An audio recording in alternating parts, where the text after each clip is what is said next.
daawwattoota keenyaa oduu amma nu ga'e qabna.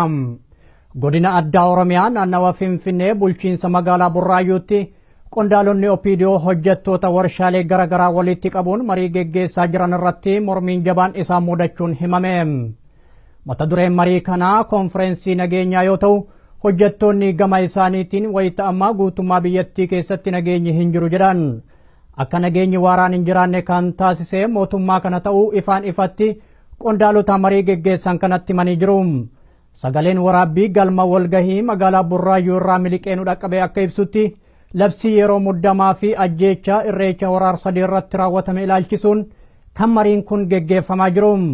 Qondaalonni marii geggeessan kun akka labsii yeroo muddamaa kana deeggaranii fi dhumaatii ayyaana irreechaa mootummaan harka keessaa hin qabu jechuun wayitaa hojjettoota kana hawataa jiranitti kan mormiin isaan mudate. Hojjettoonni warshaalee naannawa Finfinnee hundi afaan tokkoon ajjeechaa ayyaana irreechaa raawwatamee ture mootummaan ta'e jedhee kan qindeessedha.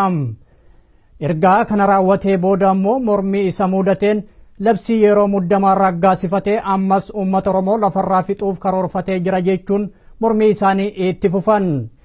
Qondaalonni marii kana geggeessan mormiin jabaan hojjettoota kanaan waan isaan mudateef akkuma amala isaanii doorsisuuf yaalanis itti hin milkoomne. Itti dabaluun hojjettoonni kun mormii isaanii kanaan amma booda OPDO irraa wanti eegnu tokkos hin jiru jedhan. Egaan daawwattoota keenyaa sagalee waraabbii galma walgahii sanirraa miliqee nu dhaqqabee akka itti aanutti dhiyeessina isinis itti dhiyaadha. Isaan biyyoona salphatu jecha boodhichi qotame tokko jiraa jedhame. Iddoo sanitti boodhoo wayii qotameera kan jedhamu odeeffannoo dhageessan hin jeera tarii dhageessan ta'a arguu dandeessa. Boodhichi maaliif qotame? Iddoo sun iddoo miiliyoonni meeqatti gaggeeffamu maaliif qotame? Sababni isaa beekame? Kan hundarraa kan ka'e sababa kanarraa hundarraan kan ga'e maalidha? Akkuma jalqaba isin hin jee gaafiin uummataa gadi bu'amee ilaalamee deebii gahaa batattalatti argachuu dhiisu aan. Kanaaf kaka'umsi jeequmsa kanaa fi qabeenya amma kanaa badee immoo kaka'umsi maal jedhee akkan tilmaamee sammuu kootanii jettu immoo kaka'umsi dargaggoodha yookiin immoo uummata jechuun baay'ee rakkisaadha. Mootummaarraa komii qaba kanan jedhee iddoo irreechaatti irratti jeequmsa iddoo irreechaatti irratti ka'eef jecha qabeenya amma kanaa barbaadeera ka'umsi kanaadha. Ka'umsi qabeenya amma kanaa akka barbaadaa taasifame hir'ina mootummaatiin jira. Hir'inni mootummaa maal inni oonaan jettan gaafiin uummata bira gadi bu'ee ilaalamee too deebii argachaa hin jiru. Dargaggeessa bira gadi bu'amee too akka biyya keenyatti walga'iin babal'aan fi mariin bal'aan kan gaggeeffamu erga waa uumamee booda. Erga qabeenyi barbadaa'ee lubbuun nama hedduu barbadaa'ee boodadha. Akkana ni hubadhutti. Gadi bu'amee abbootii keenya kan keessaa alanne abbootii keenya osoo baratin nu barsiisan bira gadi buunee gaafii isaanii xiinxallee deebii isaanii battalatti deebisuun ga'ee mootummaati. Kun raawwatamaa jiraayi anaaf gaafidha. Dargaggeessi jajjabeeffamaa jiraayi otoo humaan raawwatin osoo humtuun badin osoo qabeenyi barbadaa'in jajjabeeffamaa jiraayi. Dargaggeessi warshaa keessa hojjennu har'aa rakkoon kun uumamnaanidha kan itti wal geenye. Duraan bakki nuti jirru yaadatameeraayi. Dargaggootaa fi shamarroota warshaa keessa jiraniif immoo akka daataa keessanitti iddoo mana jireenyaa kennitaniif daataa keessanirra jira. Warshaa keessa kan jiru jajjabeeffamuu qabettanii. Kuni anaaf gaafidha.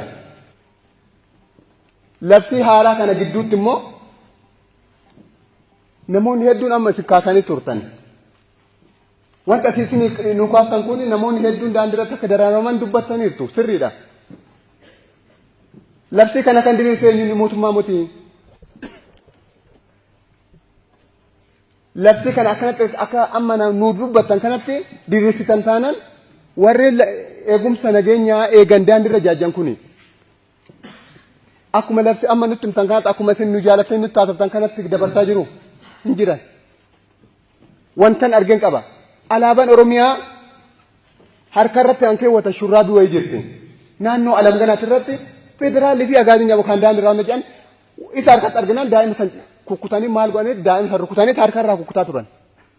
Kuni alaabaan Oromummaa yommuu ciccitu ananatti dhaga'ama lammummaadha. Eenyuun eessa maqaa isaan beekan eessaa akka of hin beeku. Kan diriirse mootummaa kan diriirse kana. Ijoolleen baay'een waaqeffatu ta'anii waaqeffataadhaan. Kan mormarraa odaan qaban jiru odaan kun hin jira. Isa irratti arginaan rukuttaa isaanii hamaadha. Kana kan jeequmsa kaasee sababa mormatti hidhatee jeequmsi kee anas kun ogumeen harka dana jirtu waan ta'eef guulana kanaafis immoo kan jeequmsa kaasa kan mana gubeessii jechuu danda'u. Qabeenyaan bade baay'ee nama gaddisiisa je'eera. Gaddisaa kana jedhameen ibsamu. Garuu ijoolleen amma daandii irratti dararamaa jiranii fi qabamaa jiranii fi abraa godaanaa keessatti hidhamaa jiran hundumtuyyuu kan yakka hojjetanii dubartoota hedduu dhiirota hedduutu hidhamee jiran. Hojjetaan kan koo kan alamganaa na wajjin dhufu baay'een isaa ayimee keessa kan hojjetu amma ammaatti kan mana hidhaa keessatti dararamaa jiru jira. Kan amma ammaatti immoo hojiin galle jira. Maqaa isaa barbaadan nu gusee jedhama amma ammaatti hojiin galle. Ta'a kudha lamaan baa hojii galu abdaan irratti kan rukutan. Mattaawaqaa yoo agarsiifnu mattaawaqaan yookiin naannoo Amaaraa yookiin Oromiyaa jennaan ashagaariin naannoo naannoo alallam jedhama. Maaliif jedhama? Oromiyaa miiliyoona hedduutu dirjitii kana yookiin immoo kaampaanii kana gube. Konkolaataa kan gube hojjettoota hedduudha. Warreen mana kireessan nuti rakkoo hin qabnu ijoolleen keenya rakkoo hin qabnu kan mana gara biraatti dhufanii mana nurraa kireeffatantu rakkoo uumee jedhanii nu wanjala jiru. Tokkoon nama warshaa keessa hojjetu carraa dhatti kaayetti malee sammuu isaa bilchaataadha. Waa baay'ee beeka. Dogoggorri kun uumameef garuu gara biraatti gati dhufnedha. Fagoo asi dhufne Oromiyaa keessa jirra. Jecha akka titifaan nu dabarsaa jiru jechuu barbaadatan. Ani kanan man fakkeenyaa fi magaalaa kan alamganaatti kanan galle naannoo waggaa 10 lakkoofseera. Mattaawaqaa magaalaa kana fudhadhe naannoo waggaa 7. Qabeenya abbaa kootti galee seeraan deemee fayyadamoo hin jedhe qabeenya gandicha sanii deebiseera waan ta'eef fayyadamuu hin danda'u. Asii garuu amma ammaatti akka jiraataa ganda kanatti wanti naafannoo jedhamtu hin jiru. Dubartoonni haati jalaa duute ija koo duratti huccuu gaddaa uffachuun aadaa keenya gadda ibsuudha. Gadda abbaan keenya yoo du'e haati keenya yoo duute obboleettii keenya yoo duute lammiin keenya yoo du'e kan ittiin ibsannuudha. Abbaa faati kan duune jee federaalii yoo jedhe rukuteen ana bukkeetti. Isaan tooyi galuu dadhabuutti immoo afaan Oromoofaatiin keetti haadha isaanii jalaa du'e isaa jedhanii argaman. Gumaarroo sana harka sadeen takka argatan ija kootiin kanan argeedhaan. Dubartiidhaan. Labsiin kun kunoo kana fa'aa of keessaa qabeechuu barbaadatan. Ani kan jiraatu gara naannoo Gafarsaa naannoo Dirree jedhamudha. Humna waraanaa federaalaa jedhamu kan bishaan Gafarsaa eeganii fi achi keessa jiraatan irra wanta nama mudateen waltajjii kanarratti dubbachuu barbaada. Ani kan jiraatu achuma mana jiraatu keessaa bahee balbalarraan dhaabadha torban darbe keessa ganama gara naannoo 3-4 akkasii ta'a. Isaan immoo mooraa sana keessaa ba'anii otoo lukaan deemanii ani dallaatteen hirkadhee dhaabadha. Homaan dubban cal jedheetan dhaabadha isaan immoo na bukkee darbuudhaaf deemu. Otoo waan tokko dubbanni otoo waan hin jenne Amaariffaan ምን አርጥተህ ታየኛለህ jedheen itti dubbate.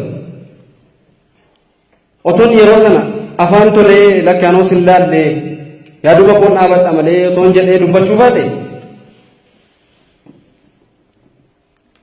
jalaan baas jedhee otoon kaadhe yookaan waraana natti bana yoo dhaabadhe immoo caccabsee namummaa keessa na baase gara geessuutti na geessaa jiru. Kanaaf labsii kana wajjin wal qabatee poolisiinis ta'ee humni mootummaa nageenya eegsisu kun akka barbaadeetti lafa barbaade leexee nama barbaade waamee sakatta'uun mirga isaati. Mirgummaan kun isaaf dursummaa kennameera. Akkamittiin haala akkasii keessatti egaa otooruma waa hin sochiin otooruma waan godhiin ijumaan illee maaf na laalte shakkii jedhuun kana yoo nan jedhe dargaggeessa akkamitti wanta kana keessa bahuu danda'a maalidha wabiin isa jedhu kaasuu barbaada labsii kana wajjin wal qabate. Dhimma nageenya kanarra isa jedhamu kanarratti mootummaan kun furmaata humnaan meeshaatiin fayyadamuu ala karaa seera qabeessa ta'een furmaata deebii kennaan jiru. Maaliif amma gooxiitti amma tokko shaneetti garbu'ee uummata amansiisee rakkoo jiru furmaata maaf hin kennine? Humnaan meeshaatiin maaf fayyadama? Maaliif ayyoo abboolii keenya maaliif boosisa? Amma hiriyoonni keenyis du'aniiru, obbolaa keenya du'aniiru, mana hunda keenya galaa jira. Mana hunda keenya yeroo galu rakkoon akkasii kun immoo uummanni immoo mootummaaf nama akkamii ta'a? Maaliif warra gumaa ta'u? maaliif gadi fageenyaan xiinxallee deebii itti nuun kennu. Biyya dimokiraasiitti jedhamaa jira. Intarneetiin bade diishii hiikaa jechuun immoo maali? Dimokiraasii biyya dimokiraasii jiru tokko keessatti diishii hiikaa jechuun furmaata kennaa. Intarneetii balleessuu furmaata kennaa. Mootummaan maaliif badiin koo kanadha jedhee maaf uummata faana bu'ee bahee badiisaa amanee maaliif rakkoo furmaata nuun kennu. Qabeenyi bade kun qabeenyaan keenyaati. Qabeenyi gubate kun qabeenyi kan keenyaati. Kan maatii keenyaatu hin ta'in kan keenya. Nuti itti fayyadamee sanurraa fuun maatii keenya gargaaraa jiru. Qabeenya badu namni barbaadu hin jiru. Kun immoo maaliif uumamuu danda'e? Labsiisa bahe irratti immoo የክልሉ መንግስት ሰራዊት አራተኛ ላይ ነው ያለው። ለምን ከመከላከያ ጋሚውን ከፌደራል ጋሚውን አንድ ላይ ተጣምሮ አንደኛ ላይ ለምን አልተቀመጡም? የክልሉ መንግስት ሰራዊት አንድ ላይ ለምን ተኮፋር ማሊፍ ወሊን እንተኝሳን የክልሉ ሰራዊት አራተኛ ላይ ነው ያለው። ለጎንጎሩምባ ለብሲቸረት ማል ወሊን ጡፋኒ ወሊት ከማሊፍ ከወጀታን እንጎነ አማ ዳንዲረት ሞባይሊ ቀበተኒ ሳምሲንግ ጋላክሲ ቀበተኒ ደሙን የሮሳ ሶዳቻት ሙዚቃ ፋሮሞ ኬሳ በለሳ ጅራ እንሶዳና ስልኪ ፈተሹ ጀው ማሊፍ ኩን ዲሞክራሲ ዳ ኩን ፉርማተ ታአ ማሊፍ ንሶሰቡ ማሊፍ ወጅታ ደርገጌስ ሆጂ አቢ ፎጂን ከኑ ደርገጌስ ዳንዲ ረበቱ ማሊፍ ዳንዲ ወልት ጃሬ ፉርማተን ከኑ ሞቱማን ነምቶኮ ኮን ቢዚ ተው ሆጂ አርገናን ቢዚ ዳ ነምቶኮ waan biraayyaadu hannayyaadu yeroo rabbiasitti argameera ijoolleen beeloftee naannoo kamii ufte as kana naannoo kana turani bakkee kana keessa nama daabboo naannoo surraa itti namni saamani borummoo akkam ta'a wanti kun ijoollee kanaaf maa furmaanni kennamu hojii abee warra daandii cufee jiruuf. Mata duree isaa akka kaasuu yaaltanitti waa'ee irreecha bishooftuu irratti namoonni baay'een miidhaman gootanii turtani haa ta'u malee isarra nutaalame malee inni dhimma itti galamee haasa'ameen qabu jechuudha. Dhimma nageenyaa jedhamee ji'oota muraasa kana keessatti mootummaan keenya labse kanarratti jechuudha. Dhimmi nageenyaa labsame kuni yoomii akka ta'e yoomii kaasee akka labsame hundumti keenya beekna. Innis maalidhaa? Iddoo dura gaafa uummanni Oromoo akkasitti bishooftuu irreecha irratti du'uun namoota isa guddaa ta'uudha malee duuni uummata Oromiyaa keessatti ani dhaladhee yoomii kaaseeyyuu duuni dhaabbatee hin beeku. Dhaladhee ammas geette jechuu barbaade. Kanaaf gaafa itti yaadnu gaafa laallu Oromoon mirgi isaa dhiibamaa jira moo kabajamaa jira sayedhu hundi keenya iyyuu beekna sammuu keenya. Dhugaa tokkorra garuu ejjennee haasa'uun baay'ee qaanii guddaadha. Mootummaanii nurratti nageenya labsu kun mootummaa isa kami jennee gaafa keessa deebinee laallu hunduma keenyaaf hin gala sammuu keenya keessatti jechuudha. Yuunivarsiitii garaagaraarraa aanaarraa godina garaagaraarraa uummanni Oromoo guyyaatti hin du'iin guyyaatti nama sana awwaallatiin waliin qabu. Bishooftuu irratti immoo kan ta'e nuun miidiyaa sobaan barbaannu ammas saanaan madaa irratti madaa dabalachuudha kun. Uummanni Oromoo dargaggeettiin dargaggeessi duun isaallee du'a fokkisaa ta'etu jiru jechuudha. Gaafa miidiyaa irratti namni hin duune akkasitti hin du'amne jedhamee haasa'amu kun ammas maal dabaluudha? Madaa isa qabaman irratti madaa dabaluudha. Anaaf warri du'anii haadhoo koodha baay'ee na gaddisiisa baay'ee eelaa bara dheeraa ta'e kan na keessatti fudhanat na keessatti. Garuu mootummaan kun iddoo yoomii kaaseeti kan inni labsii nageenyaa labse jennee gaafa laallu sababa lubbuu du'aatu hin ta'in sababa warshaan gubachuu.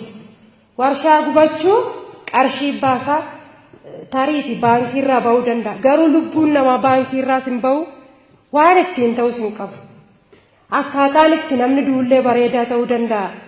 Akkaataan du'a. Garuu kuni addunyaa irratti illee seenaa addunyaan keessaa qabduttillee waan hin taanetti ta'e jechuudha. Irreessa bara kamiyyuu Oromoon irreeffannaan qaba. Aadaa isaa kabajaa ba'ee dargaggeessi ba'ee dargaggeettiin baate meeshaa harkaan qabdu harka qullaa deemu aadaa isaanii kabajuu ba'anii kun wanta itti yaadamee irratti qophaa'amee irratti ta'e wanta akka tasaa teessumti achi keessatti jechuudha. Namni amma kanaa darbuu isaarratti waan garaagaraa jira kan baay'ee madaa guddaa namatti ta'u. Namni tokko iddoo mana hidhaatti hidhamee harka laatee hidhamee radhee taa'ee booddee maaliif abiddi qabsiifama? Nama amma mo'amee jirutti kana keessa amma jirutti namni tokko mo'ameera jedhee iddoo taa'etti mana hidhaatti abiddi qabsiifamuun maalidha? Dargaggeessi ani obboleessi koo obboleettiin koo waa'ee biyya addeen falmanne akkam eenyuuf falmachuu danda'a?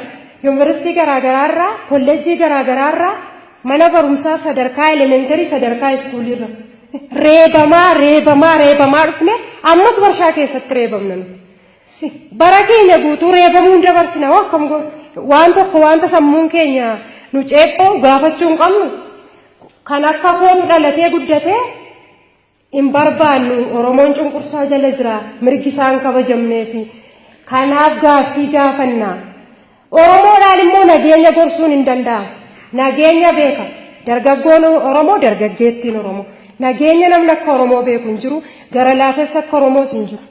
Sababni isaa meeshaan qabannee iskiriiptoof daftarii baatu namatti hin buune harka kaasanii mirga isaanii falmachuuf ba'an. Garuu deebiin maalidha? Deebiin rasaas deebiin manadha. Mootummaan kun iddootti manatti naqu hin dhabne mana hidha. Iddoo hundumaatti guyyaadhaa gara guyyaatti guureetu hidhu jechuudha. Iddootti hidhu hin dhabne an baay'ee yaaddoo guddaa ni qabu. Mana maaliitti dhasa jedhu. Inni kaan qaamaa irru inni kaan hin du'a. Nama keessaa dhalatee moo akkamittidha gaafa haati hiyyeessaa tokko mucaa ishee gargaartu duwwaa gaafa qabaattu jechuudha. Gaafa dhala ishee dhabdee reeffarra teessu maal jechuudha. Hin du'e jalaa du'e ganaa reeffa isaarra teessi. Haati tokko sin beektu ani haati koo hammam akka isheen na jaallattu beeku sinis beektu garuu haati tokko gaafa dargaggeessa lama mana tokko keessa awwaaltu maalidha? Arrallee amma kanas taanaan wanti isin nutti haasa'aa jirtan waa'ee warshaa miti. Waa'ee warshaatu hin ta'in waan dhugaa barbaada. Har'as taanaan mata duree kaastan malee mata duree kaasuu keessanidha malee ammayyuu taanaan dhiiga ijoollee Oromoo irra jettanii waan biraa haasa'aa jirtu. Kana gumaacha maaliif baasan? Eelaa kana akkamitti of keessaa baasna nuyi? Namadha bakka yaaduun nurra jiraatu. Haadhoo koodha naaf warri du'e. Ani immoo warra wayaa gaddaa uffadhee yoo haadhoo koof dabarse warra akkasitti du'e.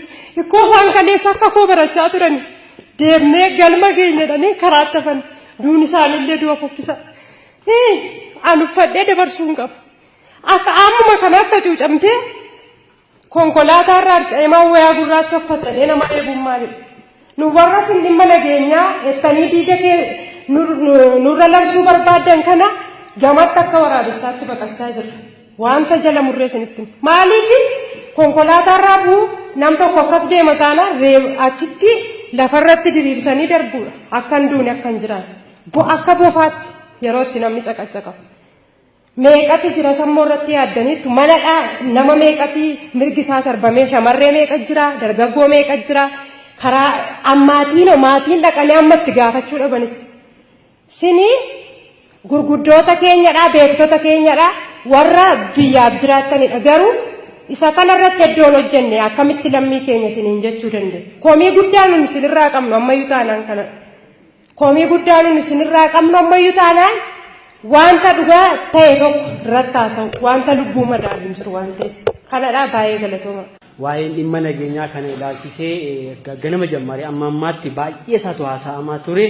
Yaa wanti haasa'amu kun immoo nuufillee nama taane kan horiirraa yookaan immoo warra yaadotee nu taasisu keessaa reediyoon barbaachisu tokko maal jechuu barbaadeen nageenya naannoo kana ilaalchisee yoo jiraatu ta'e tokko akka xaaxaqee naannoo xaaxaqee kan jedhu warshaa keenya keessatti akka yaadee jirutti yoo jiraate immi nageenyaa ilaalchisee nu biratti waan takka wanti arginu qabu dhimma televiiziyoonii waan adda addaa irraa hordofurraa kanaaf nu biratti wanti yakkaa ta'e argamu jiru garuu dhimma sabab sablammii ilaalchisee yoo ta'u jiraate dhimmi du'umsa dhala Oromoo yoo ta'e amma miti ka jammare ani yaa dhimee kootiin akkanuma altan ijoollee ta'uu fakkaadha garuu turuu danda'a.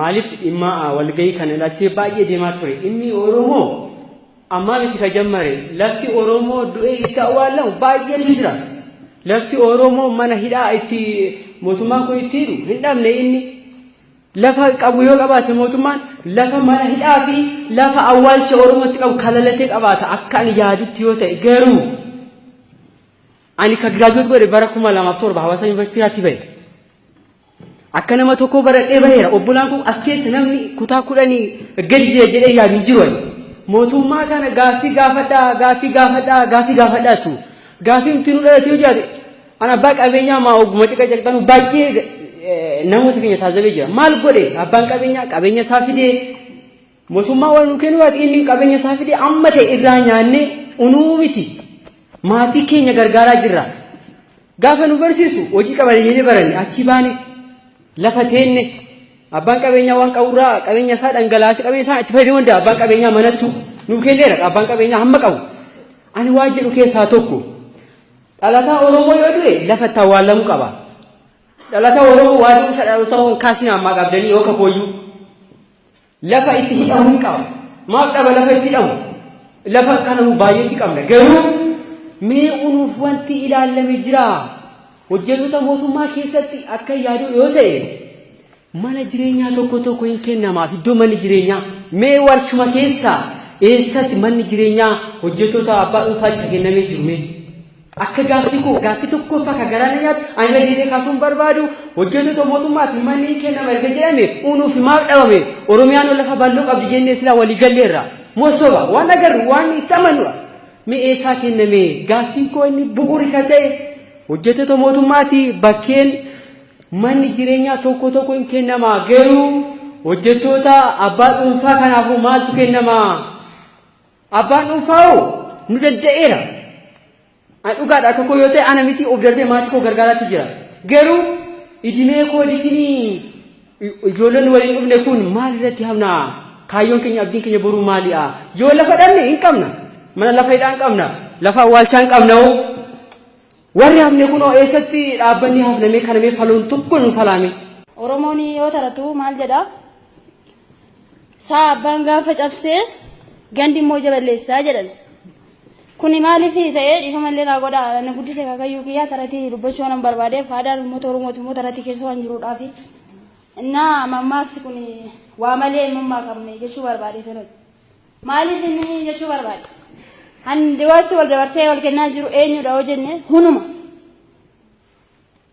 handi watti dabarsee wal kennaa jiru eenyuma numa uummata Oromooti dhiifamallee naa godhaasini maal jechuu barbaade tanatti otoo nuti wal jaalannee otoo nuti yaada gaarii waliif qabaannee otoo nuti wal saaxillee wal xoqqomnee duratti wal kennuu baannee gandi alagaan wanti inni dhufee nu bira ga'uuf hin jiru asuma godii sariitii keessatti du'a mucaa warra Wallaggaa isa darbe keessatti oon kaasee cufeera daandii san anillee cufeera gadda uummanni Oromoo dhumeera ayyaana irreechaa irratti nama 50 meeqaa oltu du'ee jedhanii warra dhaqanii argan nutti himan guyyaa 3 gaddaa jedhan toleenne suuqiin cufame karaan cufame otoo taa'aa jirru dhalataa asiitii jedhan kan gaarii of kan bajaajii of nurra deemaa turan maaf deeman gaddeega jedhame hin teenye buna keenya danfifannu televezyiiniin cufame gaddeega ta'e gadda sun irra mannenne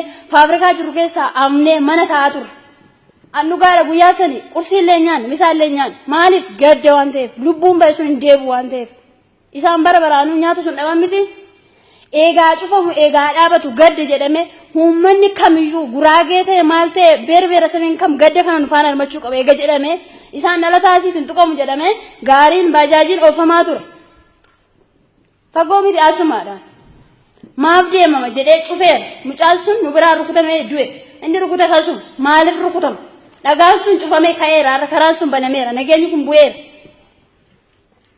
bishaan muumichaa booda qarqaratti qarraruudha Oromoon har'a duuti ijoollee Oromoo dhumaatiin waxaatii ijoollee Oromoo an ka'eef maaliif achuma gaaraa malee xannachi takkittiin foon baay'ee balleessaa jedha Oromoon numa keessaa inni yakka kana godhu yookiin immoo inni yakka kana dalagu numa keessaa yookiin nama 2 yookiin nama 3 har'a lubbuu namoota meeqaatu dararamaa jira fakkeenyaaf fudhadhe uummatuma Oromoo tannumaa jiru waxaatiin Oromoo tannumaa jiru beera sabii kam keessa guraagee keessa namni akkana ta'e hin jedhamu hin jiru Eessa maxxanne beessaalii baatanii jedhamne maaf jedhamne?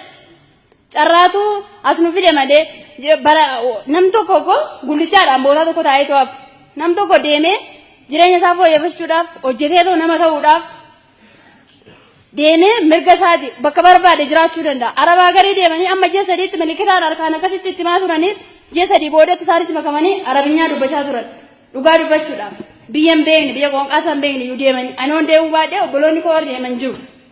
As Itoophiyaa Oromiyaa biyya itti dhalate biyya keessatti guddane keessatti warra maxxannee warra beessaalii qabdan inni irraa kaatu inni jedhamu maali? Anaaf kun gaaffii guddaadha. Biyya barbaade deemee mirga koo eeggame erga nama ta'ee dhaladhee biyya barbaade keessatti jiraachuu nan danda'a. An kana nuun jedhus immoo fagoo miti asuma dhalataasiif maaf jedhama? Maaf ari'atamu? Ari'atamuu hin qabu. Dararamuu hin qabu nugaa. Warra dhumes dhuman nuti warri jirru immoo wal jaalannee wal kabajnee mee alaallu biyyoota olloota keenya.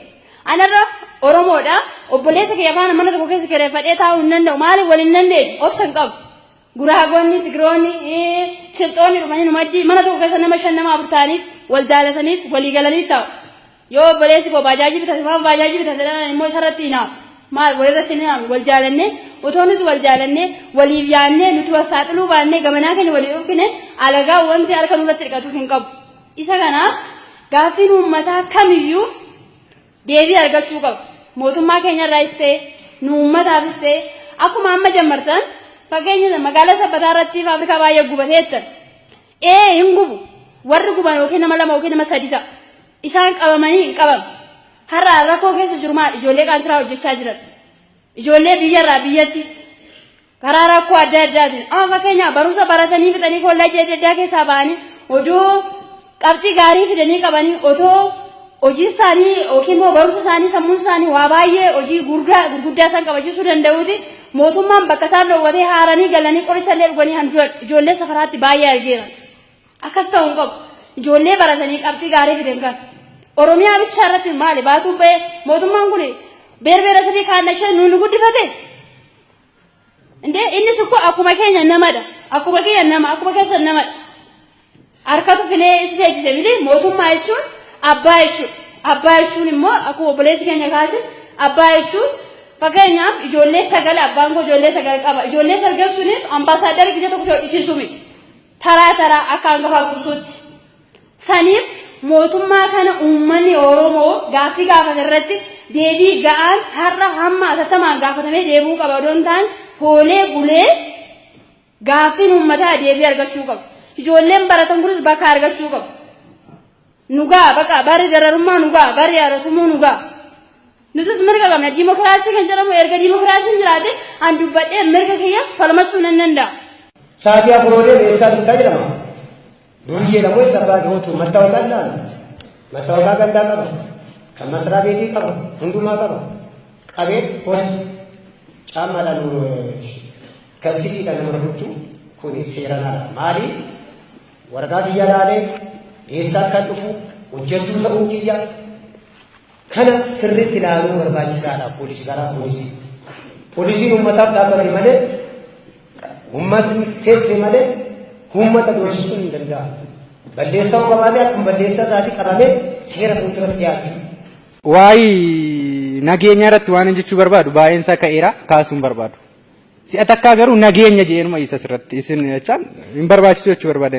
Lammataa irratti hanqina bulchiinsa gaarii irratti waan lamaan tokko dubbachuun barbaada. Innis maalinni mootummaan tokko gaafa imaammata asii gadee diriirsu wanta gaariif yaraa jiru mootummaa uummatatu filee achi kaa'e uummatatu buusaa uummatatu shooma bakka wanti haaraan hin jiru bira.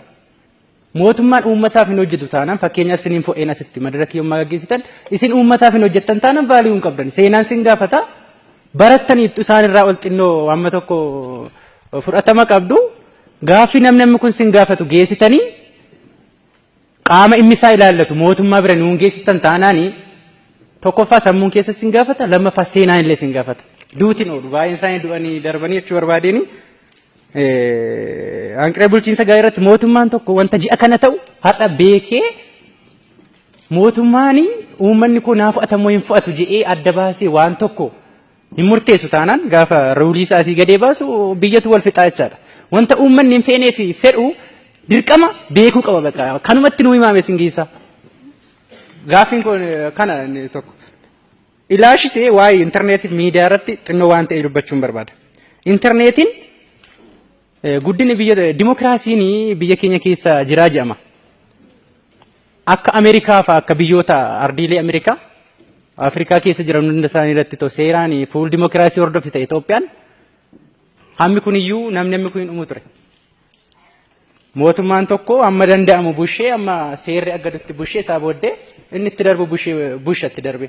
Kun hin jiru erga ta'eeti hamuma barbaade iyyuu yoo bushe seeraan bakka wanta uummanni sun barbaaduun deemee bushuu qaba.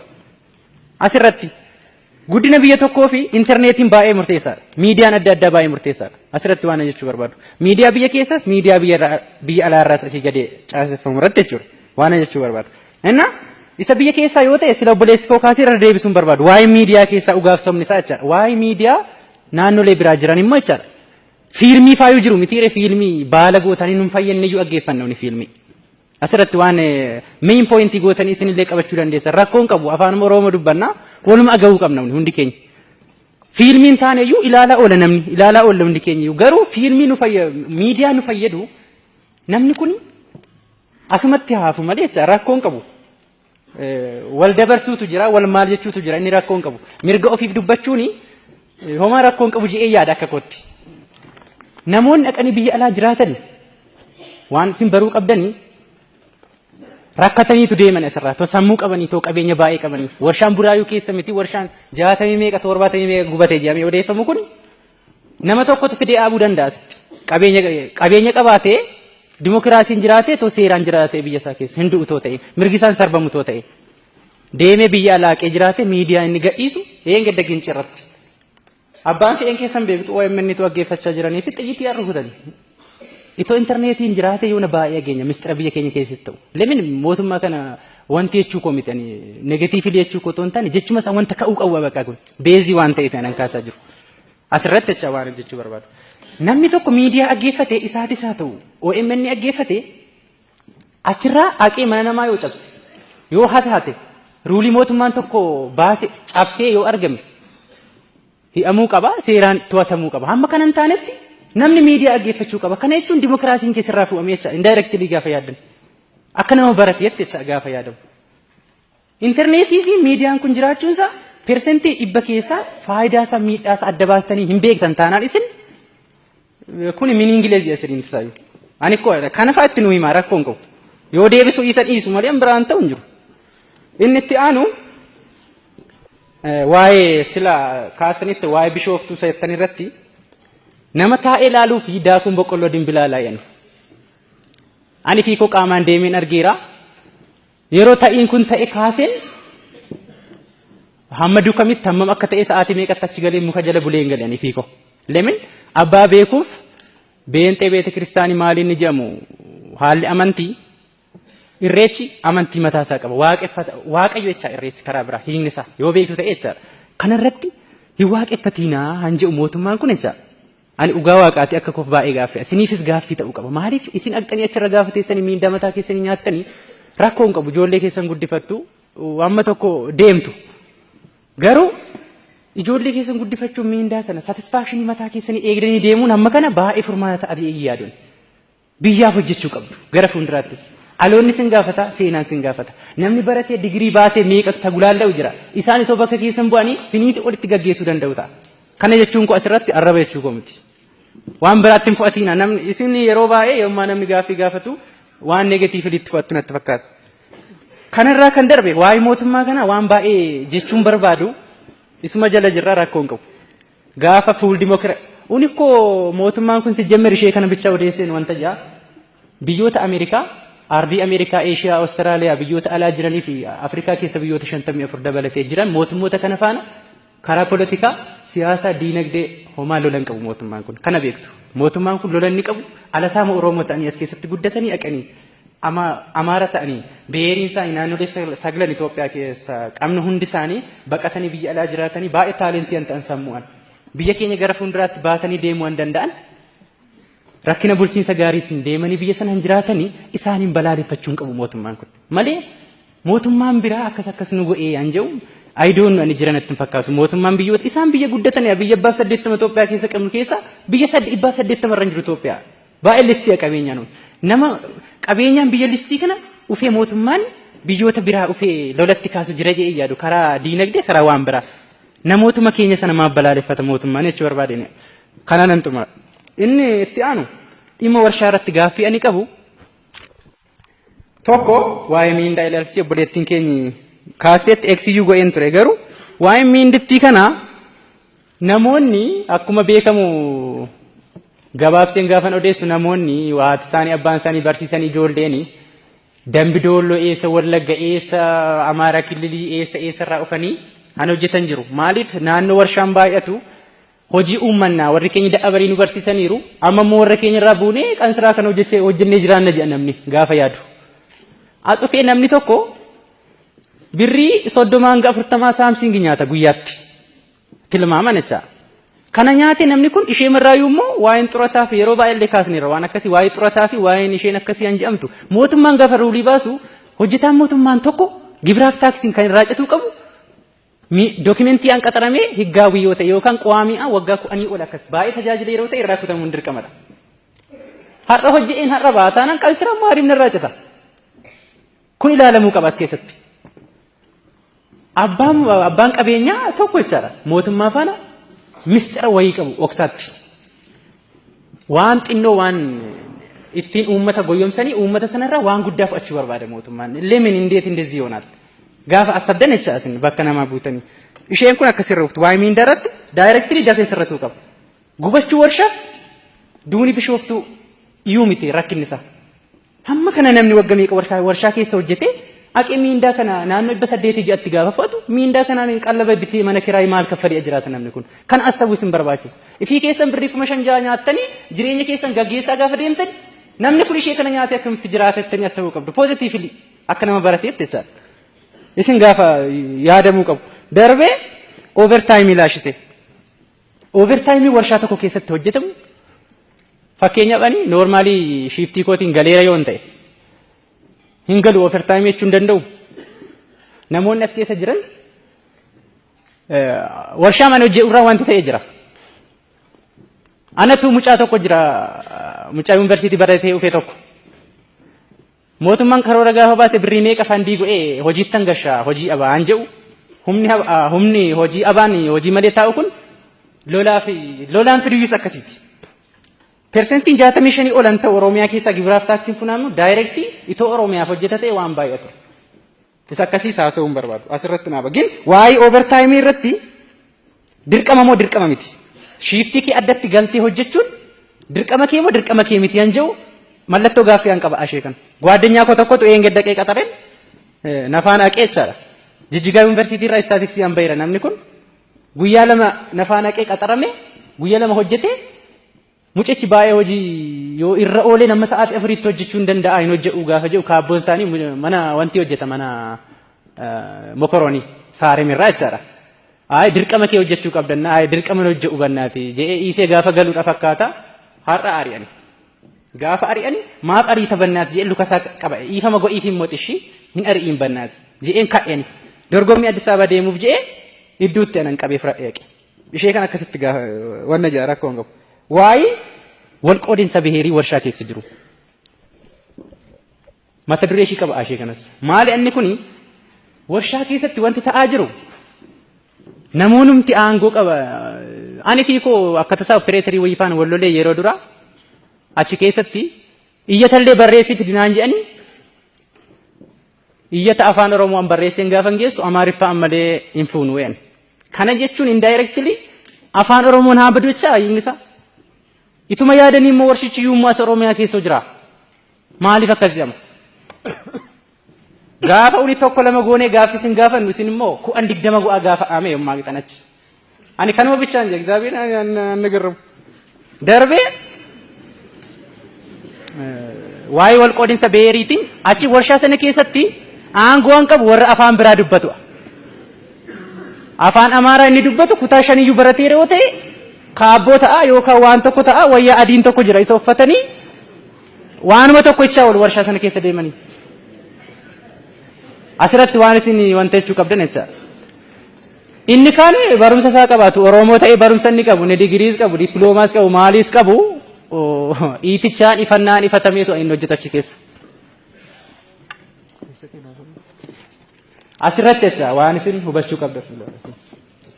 Achi keessa kun maaliif hin sirratu? Maaliif namni wal qixan ilaalamu? Namni barate mi'isti warshaan tokko achi keessatti too hojjechiisu silaa mootummaan nama barateef dura qidmaa laata? Nama baratee yuunivarsiitii irraa fixe nama baratee barumsa qaba jedhamuuf mootummaan qidmaa laata? Inni baratee warshaa keessa galu suni namoonni warshaa keessa hojjechaa turan suni dookimentii isaanii isa kamiin ilaalamaniiti inni kaabboo ta'e kaabboon ta'e inni iddoo hojii hin hojjenne isti akkamitti ilaalame? Si jammeer warshaa tokko warshaa jiru keessatti. Silaa qidmaan laatamu qabu fiildiin isaa ilaalame haala fiildii isaatiin akka ani yaadutti akka nama barateef yaadamu qaba bakka kun dirqamadhaam. Kun akkamitti ilaaleera? Maaliif indaayirektii mistiraan abbaan qabeenyaa tokkoof warshaan tokko daayirektii mootummaan abbaan qabeenyaa tokko gibiraaf taaksii mootummaaf kaffalu kan mataa isaa danda'e qaba. Hojjettoota warshaa isaarraa fu'ee akkamittiin gibiraaf taaksii indaayirektii mootummaaf kaffala? Namoota birrii 30-40 oolan irraatiin gibiraaf taaksii kutee inni mootummaaf kaffalu. Daayirektii maaf hin kaffalu ansa? Wanta tokko mistiraan deemu mistiratu jira waansa. Wanti kun itoo ilaalamee baay'ee gaarii hin jennu akka koofechaadha. Akka namatti hin beeku. Gubachuu warshaa irratti isa jedhamu ka'eera baay'een isaa gubachuu warshaa. Gubachuun isaa warshaan 800 yoo gubate jechaadha. Du'a nama 2-3 hin deebisu dhugaa rabbiiti. Maaliif namni 3 sun gaafa barate warshaa 800 go'ee deebisee dhaabuu danda'a booda. Kun beekamaadha. Waa'een warshaa akka raramuun qabu gubachuun isaa. Lemin maaliif gubate immoo yoo ilaalte hanqina nageenyaati bakka. Nageenyi waan hin jirreef gubate. Nageenya sana eenyu boodessi? Hanqina bulchiinsa gaariiti. Mootummaan wanta uummanni hin jaalanne go'ee akka bixxeen alaalu ta'e bakka. Eeksi waan hin qabu bira. Kun ilaalamuu qaba bakka. Waa'een warshaa akka raramuun qabu asirratti. Darbee miindaa malee tajaajila warshaan tokko hojjettootaaf kennu irratti. Asirratti immoo fakkeenya warshaa baay'ee jira. Warshaa sana keessaa akka saaramitti jechaan dhiibbaa malee hin jiru homaa tokko satisfaashiniin hojjettoota isaaf laatu tokko hin jiru. Akka koof. Miindittiyyuu tuma micicanii nuu laatu ta'ee hin beekon. Maa jechuun barbaade warsheeleen biraa qursiillee hin danda'an jiru. Misaallee hin danda'an jiru. Warri beekan beeku. Homaa kolfan barbaachisu kun. Yoo miindaa fi qursii hin laatu ta'e karaa nyaataa waan tokko hin gargaaru daayirektirii yoo ta'e miindaa isaanii dabaluu bakka eeksi waa hin qaban bira. Abbaa qabeenyaa isaa keessanii rakkina abbaa qabeenyaa sana akkasii rakkinni keettanii ittiin himtanii rakkinni isaa kana asirratti jecha waan isin beekuu qabdan. Inni mootummaallee gana adeemsa keessaa piroosesii qaba naqee amma achi gahuttuu imaamannan biraayyuu bahuu danda'a. Asirratti ishee kana qabachuu qabdu. Lammaffaa warshaa keessatti haala barnootaatiin isinitti meeran. Gara fuulduraatti nama barateef qidmaa laachuu qaba warshaan. Isa kaaniif wanna jechuu qaba jechuu barbaadeen. Darbee sirna barreeffamaa irrattis ishee masila keessa gashee waa'een barreeffamaa betelee warshaa sana keessatti gaggeeffamu Oromiyaa keessatti amma jiraannetti betelee federaala miti. Federaala keessatti rakkoon qabu afaan Oromoo afaan Amaaraan yoo ba'e beeksisni rakkoon qabu baay'ee isaan dorgomnee Amaariffaan faada abneellee amma deemneerru jira. Inni rakkoon qabu garuu Oromiyaa keessatti warshaa isii akka barbaade yaa ta'u afaan Oromoon beeksisnis bahuu qaba. Kana sitti nuu hima afaan Oromoo walii galuu qabna. Jechuun maajoritiin koo afaan Oromoo kan haati koo abbaan koo Oromiyaa keessatti nala Oromoo warri koo barumsaan nama afaan walii galuu Amaariffaa amma tokkoon fida'ee ishee immoo puurii dubbisuu hin danda'u garuu dubbachuu ishee danda'a garuu amma tokko. Homaa korfan qabuun kun. An biraa immoo waa'ee abbaa qabeenyaa fi mootummaa laashisees baay'ee dubbachuun barbaadu. Darbee tokko immoo waa'ee aangoo warra qaban achi keessatti beetalee an akka kaabboo fa'a. Kaabboo yommaan jedhu kaabboon hundi tokko miti garuu ilaashi isaan hojjettoota achi keessaaf qaban ilaashan taanedha. ifachuu barbaadu waan tokko jechuu barbaadu akka isaaniitii gadiitti baay'ee gadi buusanii ilaalu. Kuni ta'uu hin qabu. Feetu nama barate nama xonnuma barumsaan illee isaan caalu ta'uu qaba. Bara ammaa barumsis badaan hojjetu garuu malee akkasitti ilaalamuu qaba bakka. Ilaashi badaan hafuu qaba bakka jeneraali waan isin baruu qabdan. Innaa dimokiraasii gaafa jedhamu jeneraali isaa waa'ee nageenya afaan wal qabsiiseen amma nageenya jechaan ani sila bira darbe nageenya yoo jee akka gowwaa nama go'a nageenya irra meeqa deebisne yoo odeessine gowwaa nama taasisa. Nageenyi beezii bakka abbaan fe'an beeku am nageenyi koo siriimti saayyuu. Kunoo anillee hirmee koo keessatti kunoo mootummaa makaan argani lolli adate jee nasamne taarikii aanan aman bara'ee keessatti waggaa 22 nyaa'eera. Mootummoota darban immoo istirii irratti hin beeka baradheera. Ta'ii gaarummaa isaan hojjetaniif negatiivili isaan hojjetan baay'ee sanan beekan. Barumsaan hin beeka malee fiikoo qaama hin argine. Garuu amma ofee mootummaa gaafa yaadu garuu qaama kootiin arga akkas namni du'u na birattan arga je'ee yaanne na biratti yommaa namni du'u. Hillinaan koo na tuqeegin sila yommaa na barsiisan waa'ee bishooftitti sana irratti jecha. Akkas ta'ee jettanii oduum ageessanii malee garuu agxaniitu ta'a garuu ani hin beeku garuu. Ishee kana maaliif dhugaama isaa walitti himuu qabna ani aqeen na bukkeetti waan du'aniiraniif lubbuun koo bahee waaqayyo na gasheeyyu ana.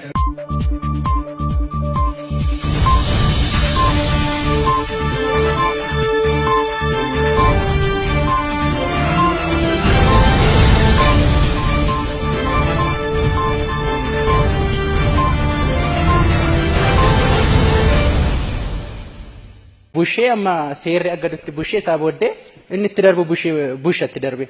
Kun hin jiru erga ta'eeti hamuma barbaade yumma yoo bushe seeraan bakka wanta uummanni sun barbaaduun deemee bushuu qaba.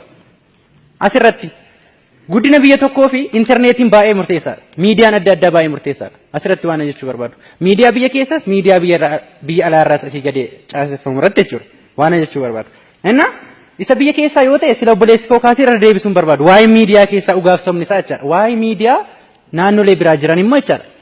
Fiilmii faayuu jiru mitiire fiilmii baala gootanii nun fayyadne iyyuu dhaggeeffanna fiilmii. Asirratti waan main pointii gootanii isinillee qabachuu dandeessan rakkoon qabu afaan Oromoo dubbannaa waluma agahuu qabna hundi keenya.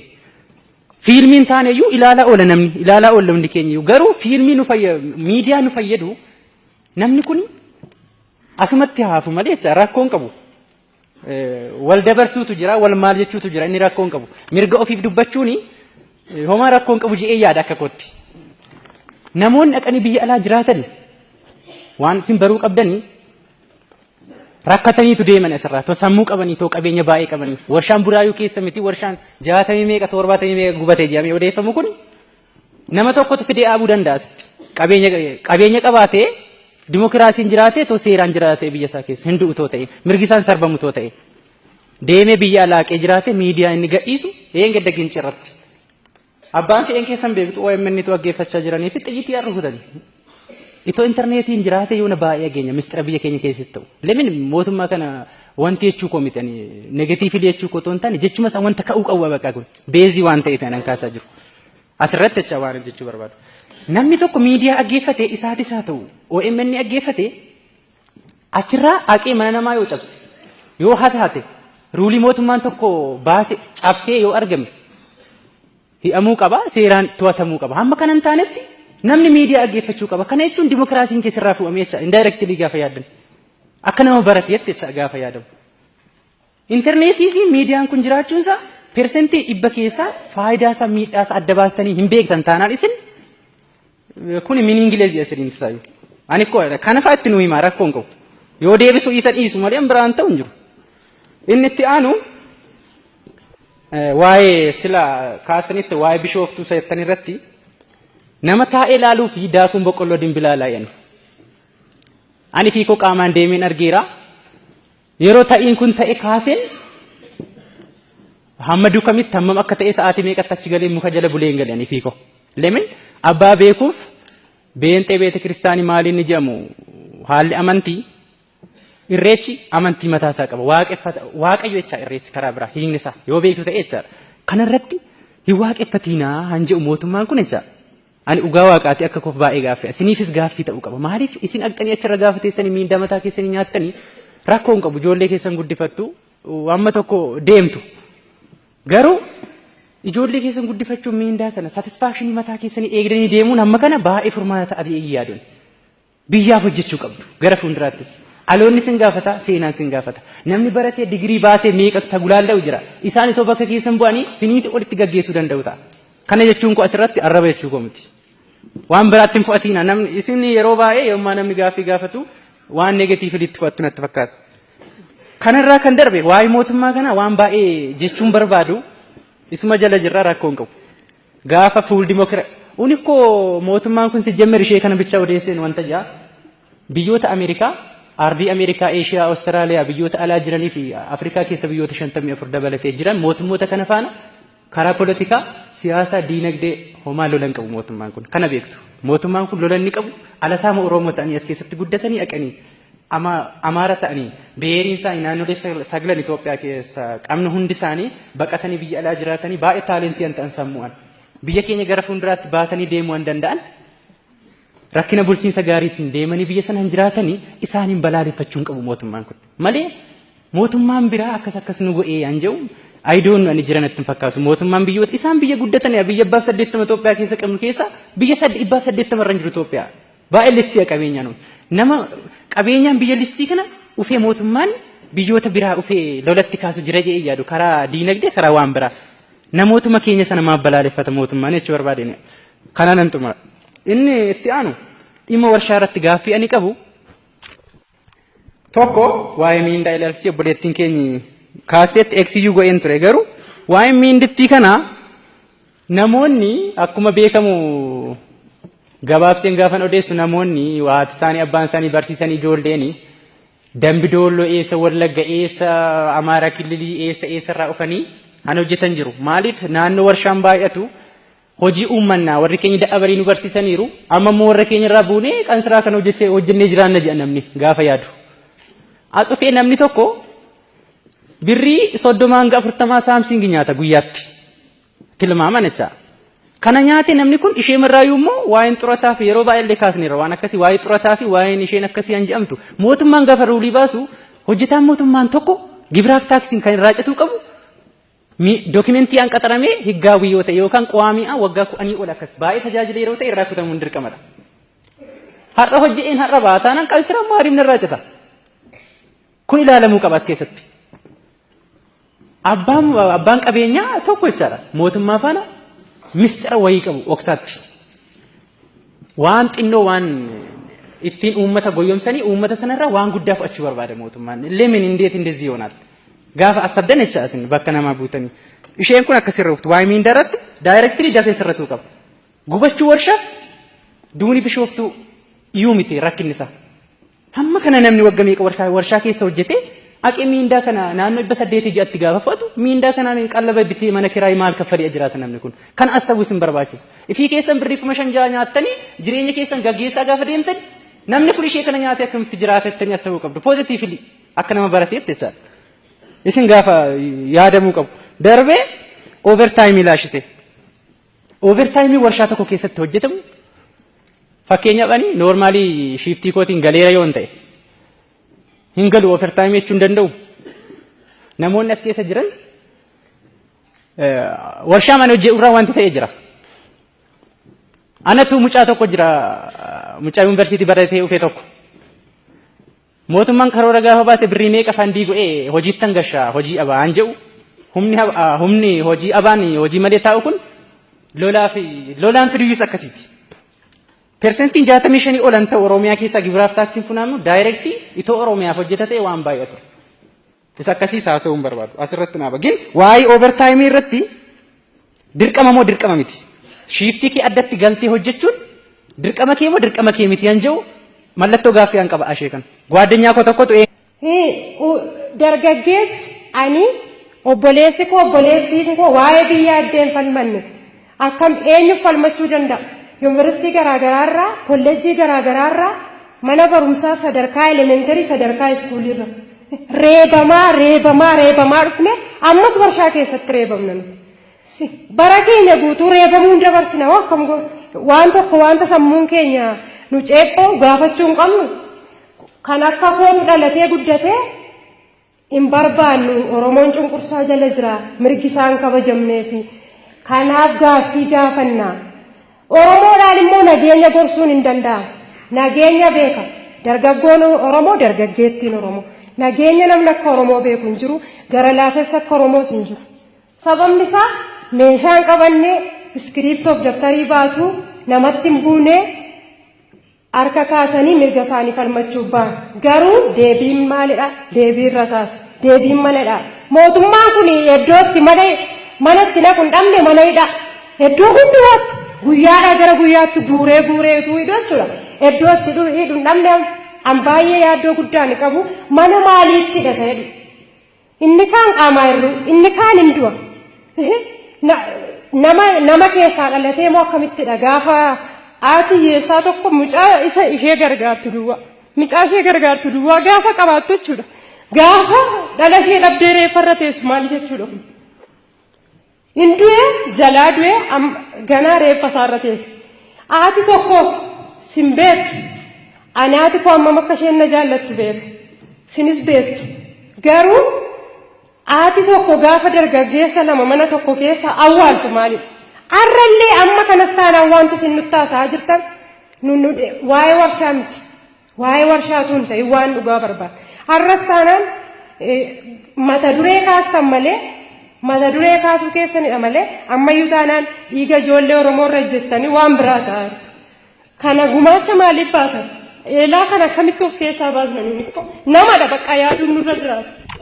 Haadhoo koodha naaf warri du'e. Ani immoo warra wayaa gaddaa uffadhee yoo haadhoo koof dabarse warra akkasitti du'e. Ikkoo isaan kaleessa akka koo barachaa turani. Deemnee galma geenyedhanii karaatti hafan. Duun isaanillee du'a fokkisa. Ani uffadhee dabarsuu hin qabu. Akka ammuma kana akka cuucamtee konkolaataa irraa harca'emaa wayaa gurraacha uffatanii nama eeguun maalidha? Nu warra sin dhimma nageenyaa ettanii diida kee nurra labsuu barbaadan kana gamatti akka waraabessaatti baqachaa jira. Wanta jala murree isinitti maaliif konkolaataa irraa bu'u nam tokko akkas deema taana achitti lafarratti diriirsanii darbuudha. Akka hin duune akka hin jiraanne. Akka bofaatti yeroo itti namni caqacaqa. Meeqatti jira sammuu irratti yaaddaniitu manadhaa nama meeqatti mirgi isaa sarbamee shamarree meeqa jira dargaggoo meeqa jira karaa maatiin dhaqanii amma itti gaafachuu dhabanitti. Sinii gurguddoota keenyadhaa beektota keenyadhaa warra biyyaaf jiraatanidha garuu isa kanarratti iddoon hojjenne akkamitti lammii keenya isiniin jechuu dandeenya. Komii guddaa nuti isinirraa qabnu ammayyuu taanaan kana.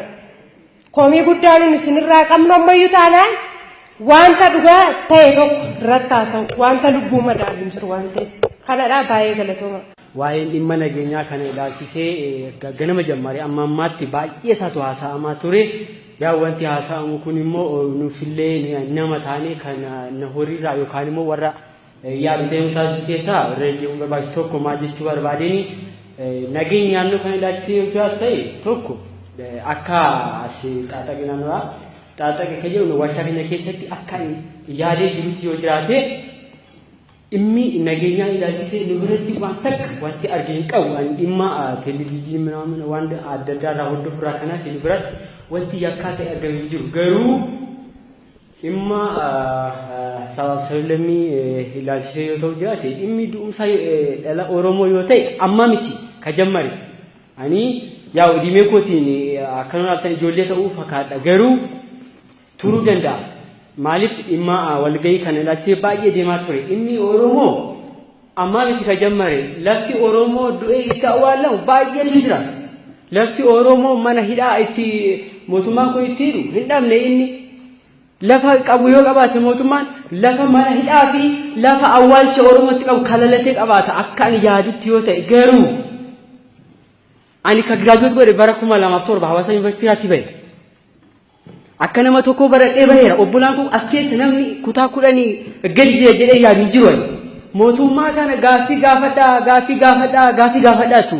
Gaaffii nuti nu dhalate yoo jiraate ana abbaa qabeenyaa maa ogummaa xiqqaa baay'ee namoota keenya taasisee jira. Maal godhe abbaan qabeenyaa qabeenya isaa fidee mootummaa waan nu kennu waati inni qabeenya isaa fidee amma ta'e irraa nyaannee unuu miti maatii keenya gargaaraa jirra.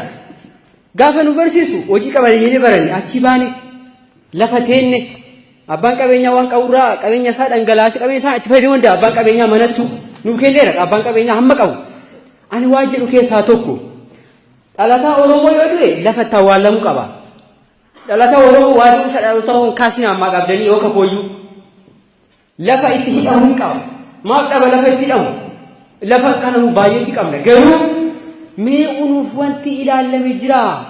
Hojjettoota mootummaa keessatti akka yaadu yoo ta'e mana jireenyaa tokko tokko hin kennamaaf. Iddoo manni jireenyaa mee warshuma keessaa eessatti manni jireenyaa hojjettoota abbaa dhuunfaa itti kennamee jiru mee? Akka gaaffii tokko fakka garaana nyaatu ani deemee kaasuun barbaadu hojjettoota mootummaatti manni kennama erga jedhame unuuf maaf dhabame Oromiyaan lafa bal'oo qabdi jennee silaa walii galleerra.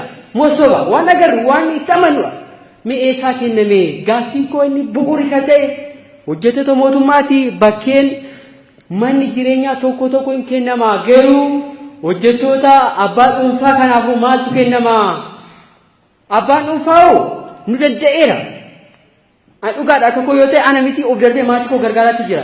Garuu idimee koo difinii ijoolleen waliin dhufne kun maal irratti hamna? Kaayyoon keenya abdiin keenya boruu maali'a?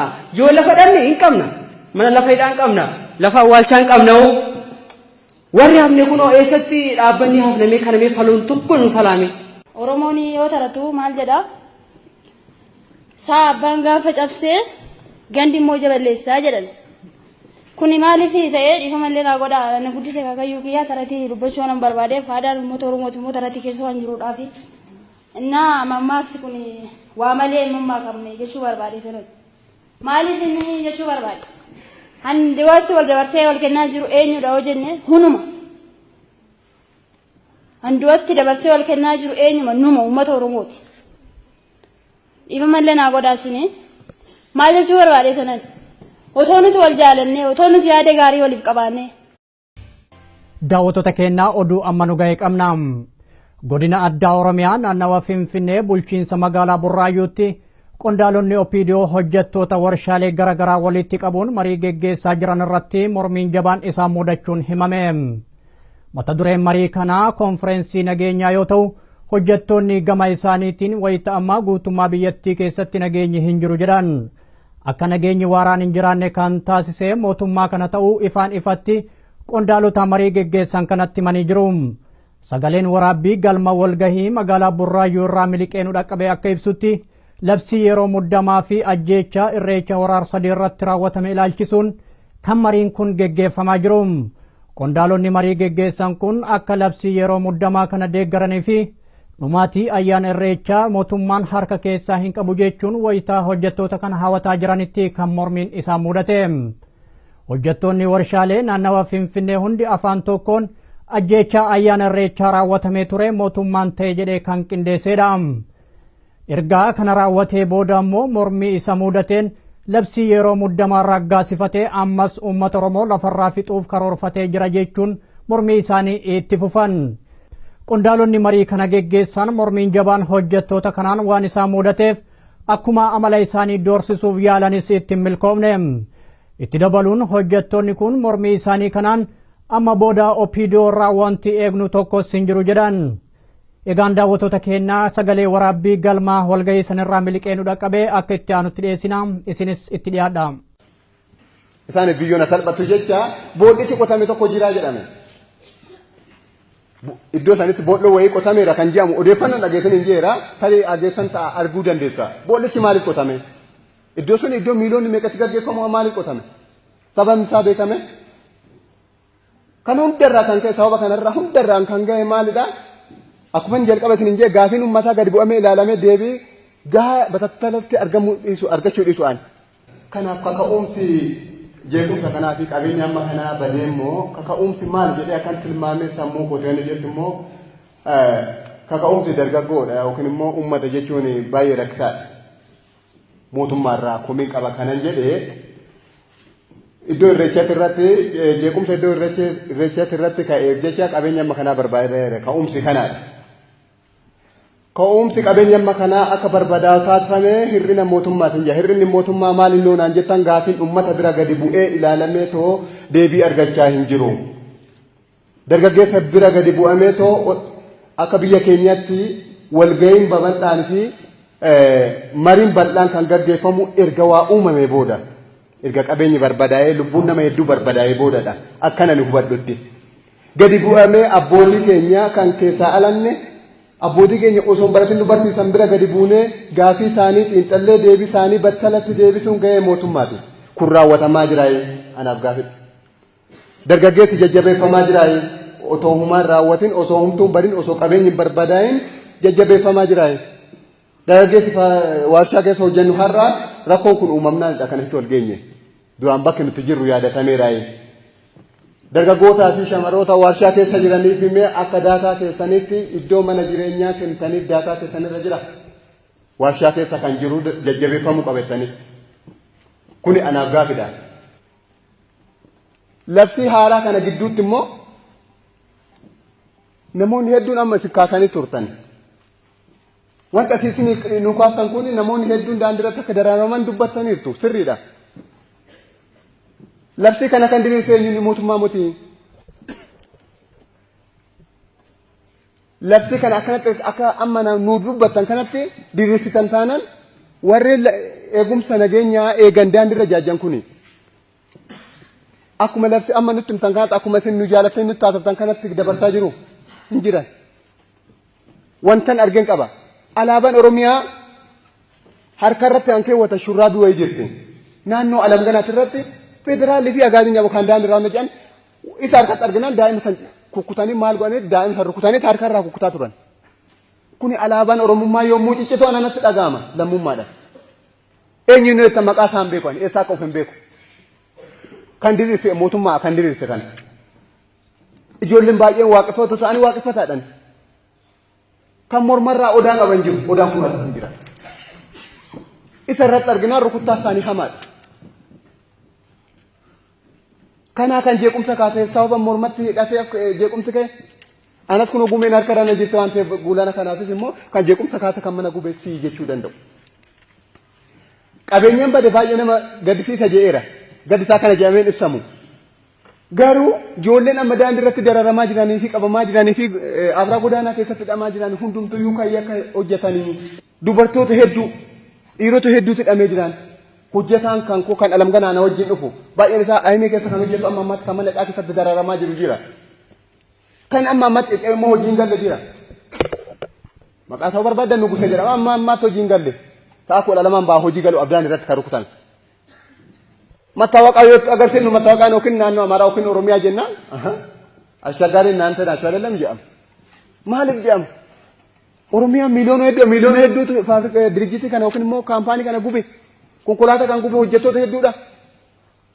Warreen mana kireessan nuti rakkoo hin qabnu ijoolleen keenya rakkoo hin qabnu kan mana gara biraatti dhufanii mana nurraa kireeffatantu rakkoo uumee jedhanii nu wanjala jiru. Tokkoon nama warshaa keessa hojjetu carraa dhatti kaayetti malee sammuu isaa bilchaataadha. Waa baay'ee beeka. Dogoggorri kun uumameef garuu gara biraatti gati dhufnedha. Fagoo isin dhufne Oromiyaa keessa jirra. Jecha akka titifaan nu dabarsaa jiru jechuu barbaadatan. Ani kanan man fakkeenyaa fi magaalaa kan alamganaatti kanan galle naannoo waggaa 10 lakkoofseera. Mattaawaqaa magaalaa kana fudhadhe naannoo waggaa 7. Qabeenya abbaa kootti galee seeraan deemee fayyadamoo hin jedhe qabeenya gandicha sanii deebiseera waan ta'eef fayyadamuu hin danda'u. Asii garuu amma ammaatti akka jiraataa ganda kanaatti wanti naafannoo jedhamtu hin jiru. Dubartoonni haati jalaa duute ija koo duratti huccuu gaddaa uffachuun aadaa keenya gadda ibsuudha. Gadda abbaan keenya yoo du'e haati keenya yoo duute obboleettii keenya yoo duute lammiin keenya yoo du'e kan ittiin ibsannuudha. Abbaa faati kan duune jee federaallee yoo jedhe rukuteen ana bukkeetti. Isaan tooyi galuu dadhabuutti immoo afaan Oromiffaatiin hiiketti haadha isaanii jalaa du'e isaa jedhanii argaman. Gumaarroo sana harka sadeen takka argatan ija kootiin kanan argeedhaan. Dubartiidhaan. Labsiin kun kunoo kana fa'aa of keessaa qabeessuu barbaadatan. Ani kan jiraatu gara naannoo Gafarsaa naannoo Dirree jedhamudha. Humna waraanaa federaalaa jedhamu kan bishaan Gafarsaa eeganii fi achi keessa jiraatan irraa wanta nama mudateen waltajjii kana irratti dubbachuu barbaada. Ani kan jiraatu achuma mana jiraatu keessaa bahee balbala irraan dhaabadha torban darbe keessa ganama gara naannoo 3-4 akkasii ta'a. Isaan immoo mooraa sana keessaa ba'anii otoo lukaan deemanii ani dallaatteen hirkadhee dhaabadha. Homaan dubbaan cal jedhee tan dhaabadha isaan immoo na bukkee darbuudhaaf deemu. Otoo waan tokko hin dubbanne otoo waan hin jenne Amaariffaan ምን አጥተህ ታየኛለህ jedheen itti dubbate. Otoon yeroo sana afaan tolee lakkaanoo sillaallee yaaduma koon dhaabadha malee otoon jedhee dubbachuu baate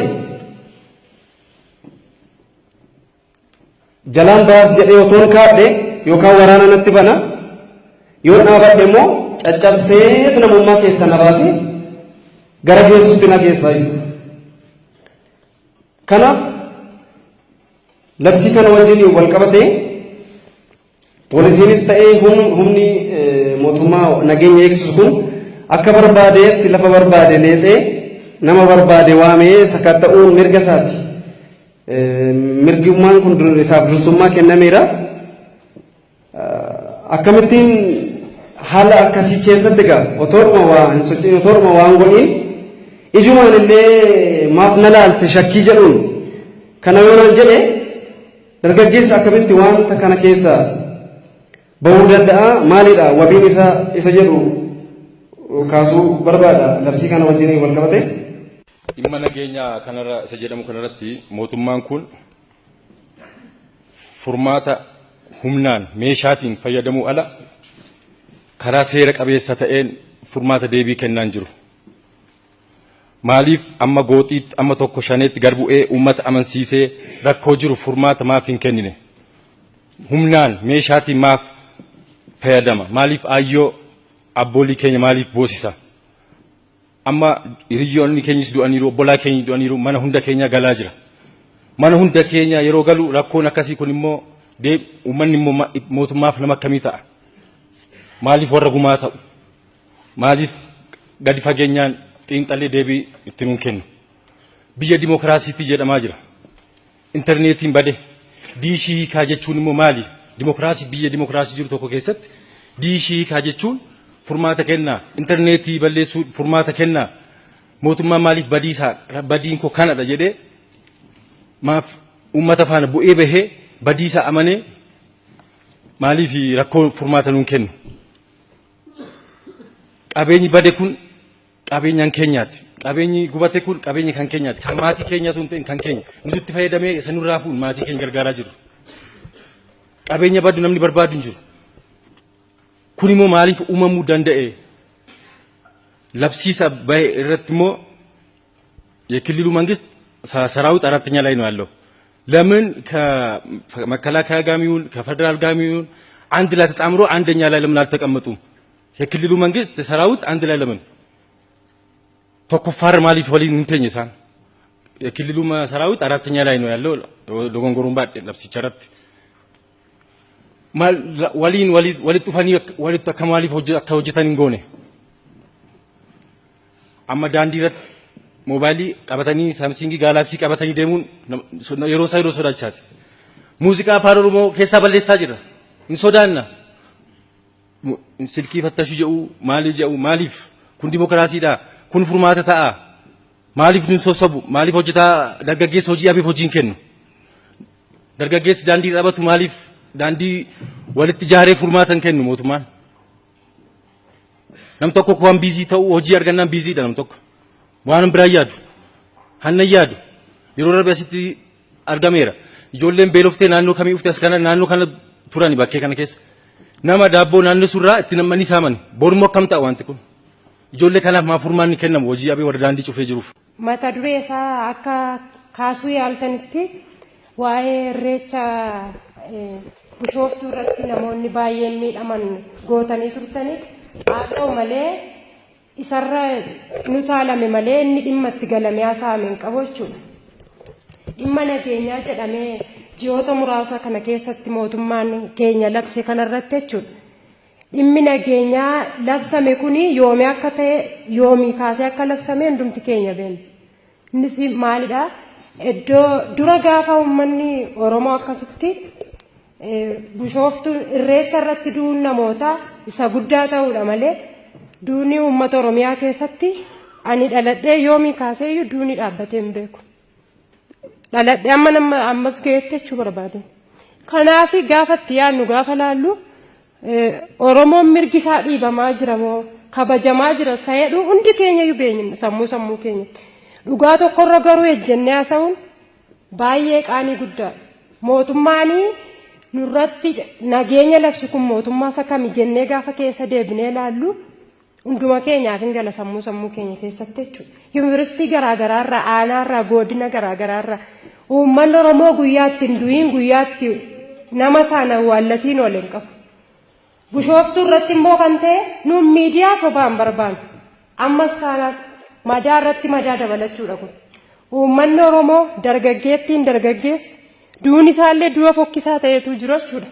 Gaafa miidiyaa irratti namni hin duune akkasitti hin du'amne jedhamee haasa'amu kun ammas maal dabaluudha? Madaa isa qabaman irratti madaa dabaluudha. Anaaf warri du'anii haadhoo koodha baay'ee na gaddisiisa. Baay'ee eelaa bara dheeraa ta'e kan na keessatti fudhan na keessatti. Garuu mootummaan kun iddoo yoomii kaaseeti kan inni labsii nageenyaa labse jennee gaafa laallu sababa lubbuu du'aatu hin ta'in sababa warshaan gubachuu.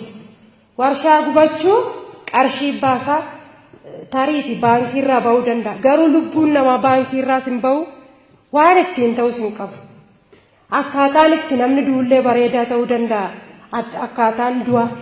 Garuu kun addunyaa irratti illee seenaa addunyaan keessaa qabdutti illee waan hin taanetti ta'e jechuudha. Irreechaa bara kamiyyuu Oromoon irreeffannaan qaba. Aadaa isaa kabajaa ba'ee dargaggeessi ba'ee dargaggeettiin baate meeshaa harkaan qabdu harka qullaa deemu aadaa isaanii kabajuu ba'anii kun wanta itti yaadamee irratti qophaa'amee irratti ta'e wanta akka tasaa teessumti. Achi keessatti jechuudha. Namni amma kanaa darbuu isaarratti waan garaagaraa jira kan baay'ee madaa guddaa namatti ta'u. Namni tokko iddoo mana hidhaatti hidhamee harka laatee hidhamee radhee taa'ee booddee maaliif abiddi qabsiifama? Nama amma mo'amee jirutti kana keessa amma jirutti namni tokko mo'ameera jedhee iddoo taa'etti mana hidhaatti abiddi qabsiifamuun maalidha? Otoo nuti wal saaxillee wal xoqqoomnee du'atti wal kennuu baanne gandi alagaan wanti inni dhufee nu bira ga'uuf hin jiru. Asuma godii sariitii keessatti du'a mucaa warra Wallaggaa isa darbe keessatti oon kaasee cufeera daandii sana anillee cufeera. Gadda uummanni Oromoo dhumeera ayyaana irreechaa irratti nama 50 meeqaa oltu du'ee jedhanii warra dhaqanii argan nutti himan. Guyyaa 3 gaddaa jedhan. Toleenne suuqiin cufamee karaan cufamee otoo taa'aa jirru dhala taasiitii jedhan. Kan gaarii of kan bajaajii of nurra deemaa turan maaf deeman gaddeega jedhame hin teenye buna keenya danfifannu televezyiiniin cufamee gaddeega ta'e gaddi sun irra mannenne faabrikaa jiru keessaa amnee mana taa'aa turre. Annu gaara guyyaa sanii qursiillee nyaan misaallee nyaan maaliif gadda waan ta'eef lubbuun ba'e sun hin deebu waan ta'eef isaan bara baraanuu nyaata sun dhaban miti. Eegaa cufamu eegaa dhaabatu gadda jedhame uummanni kamiyyuu guraagee ta'e maal ta'e beera saniin kam gadda kana nufaan armachuu qaba eega jedhame isaan dhala taasiitiin tuqamu jedhame gaariin baajaajiin oofamaa ture. Fagoo miti asumaadhaan maaf deemama jedhee cufeera mucaan sun nu biraa rukutamee du'e inni rukuta isaa sun maaliif rukutama dhagaan sun cufamee ka'eera karaan sun banameera nageenyi kun bu'eera. Bishaan muumichaa booda qarqaratti qarraruudha Oromoon. Har'a duuti ijoollee Oromoo dhumaatiin waxaatii ijoollee Oromoo an ka'eef maaliif achuma gaaraa malee xannachi takkittiin foon baay'ee balleessaa jedha Oromoon numa keessaa inni yakka kana godhu yookiin immoo inni yakka kana dalagu numa keessaa yookiin nama 2 yookiin nama 3 har'a lubbuu namoota meeqaatu dararamaa jira. Fakkeenyaaf fudhadhe uummatuma Oromoo tannumaa jiru waxaatiin Oromoo tannumaa jiru. Beera sabii kam keessa guraaga keessa namni akkana ta'an jedhamu hin jiru. Eessa maxxanne beessaalii baatanii jedhamne maaf jedhamne? Carraatu as nu fide malee nam tokko gullichaadhaan boodaa tokko taa'ee to'aaf. Nam tokko deemee jireenya isaa fooyyeffachuudhaaf hojjetee nama ta'uudhaaf deemee mirga isaati bakka barbaade jiraachuu danda'a. Arabaa garii deemanii amma ji'a 3tti milikitaan harkaan akkasitti itti himaa turanii ji'a 3 boodatti isaanitti makamanii arabinyaa dubbachaa turan. Dhugaa dubbachuudhaaf. Biyyan beekni biyya qoonqaa san beekni iyyuu deemanii ani on deemuu baadhee obboloonni koo warri deeman jiru. as Itoophiyaa Oromiyaa biyya tirana biyya keessatti guddane keessatti warra maxxannee warra beesaalii qabdan inni raakaatu inni jedhamu maal anaaf kun gaaffii guddaadha biyya barbaade deemee mirga koo eegame ergan nama ta'ee dhaladhee biyya barbaade keessatti jiraachuu nan danda'a an kana nuun jedhus immoo fagoo miti asuma dhalataasiif maaf jedhama maaf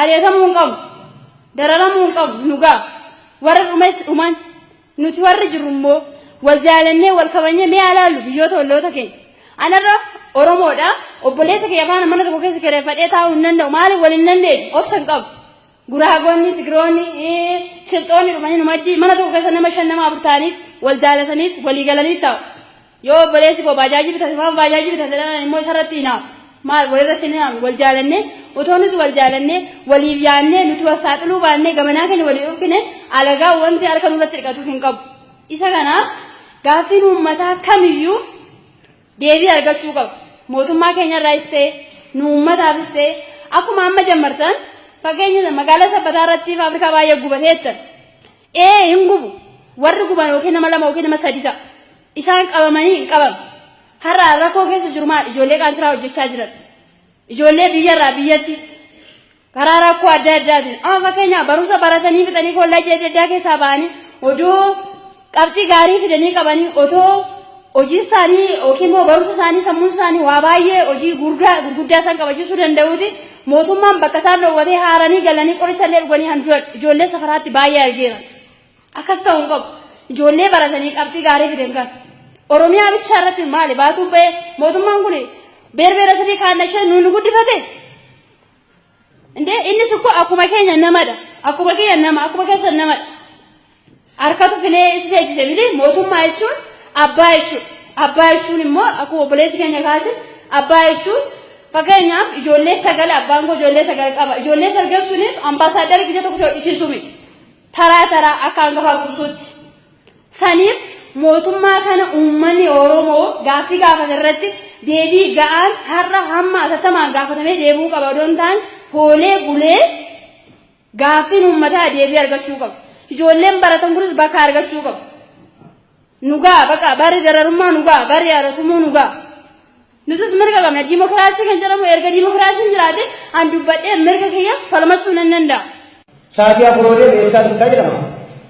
Durii jedhamu isa baadiyootu mattaawaqaa gandaa qaba kan masaraa beetii qaba hundumaa qaba qabee hojii caammaadhaan kaskisiidhaan nama gochuu kun seeranaadha maali waraqaa biyya laalee beessaa kan dhufu hojjetuu ta'uu kiyya kana sirriitti ilaaluu barbaachisaadha poolisiin uummataaf dhaabbate malee uummatni teesse malee uummata doorsisuu hin danda'a. Balleessaa qabaatee akkuma balleessaa isaatii qabamee seera fuulduratti dhiyaachuu. Waa'ee nageenya irratti waan jechuu barbaadu baay'een isaa ka'eera kaasuun barbaadu. Si'a takkaa garuu nageenya jedheenuma isa irratti isin jechaan hin barbaachisu jechuu barbaada. Lammataa irratti hanqina bulchiinsa gaarii irratti waan lamaan tokko dubbachuun barbaada. Innis maalinni mootummaan tokko gaafa imaammata asii gadee diriirsu